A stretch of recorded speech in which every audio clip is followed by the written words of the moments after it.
Megastar Chiranjeevi హీరోగా, Nayanthara heroine గా, దర్శకుడు అనిల్ రావుపూడి తెరకెక్కిస్తున్న తాజా చిత్రం మన శంకర వరప్రసాద్ గారు. సంక్రాంతి రేస్ కి సిద్ధమవుతున్న ఈ చిత్రం ఇప్పుడు మళ్ళీ హాట్ టాపిక్ గా మారింది. ఇప్పటికే విడుదలైన ఫస్ట్ సింగిల్ తో ఫ్యామిలీ ఆడియన్స్ ను ఆకట్టుకున్న అనిల్ రావుపూడి ఇప్పుడు మరో సాంగ్ తో మాస్ ఆడియన్స్ ను టార్గెట్ చేయడానికి సిద్ధమవుతున్నట్టు సమాచారం. తాజాగా వినిపిస్తున్న టాక్ ప్రకారం ఈ సినిమాలో ఒక గ్లామర్ సాంగ్ ని ప్లాన్ చేస్తున్నారంట. అందులోనూ ఈ స్పెషల్ సాంగ్ కోసం మేకర్స్ మిల్కీ బ్యూటీ తమన్నాను ఎంపిక చేసినట్టు రూమర్స్ వినిపిస్తున్నాయి. అయితే ఈ వార్తల్లో ఎంతవరకు నిజముందో త్వరలోనే తెలిసే అవకాశం ఉంది. చిరంజీవి తమన్నా కాంబినేషన్ మరోసారి కనిపిస్తే ప్రేక్షకులకు ఇది నిజంగా పండుగే అవుతుంది. ఇక ఈ చిత్రంలో విక్టరీ వెంకటేష్ కూడా కీలకమైన క్యామియో రోల్ చేస్తున్నారని టాక్. సాహు గరపాటి నిర్మాణంలో తెరకెక్కుతున్న ఈ భారీ చిత్రం వచ్చే ఏడాది సంక్రాంతి కానుకగా థియేటర్స్ లో విడుదల కానుంది. ఇక తమన్నా నిజంగా ఈ గ్లామర్ సాంగ్ లో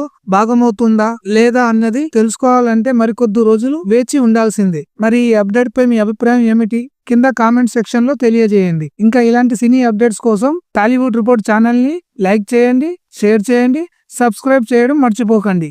థ్యాంక్ యూ ఫర్ వాచింగ్.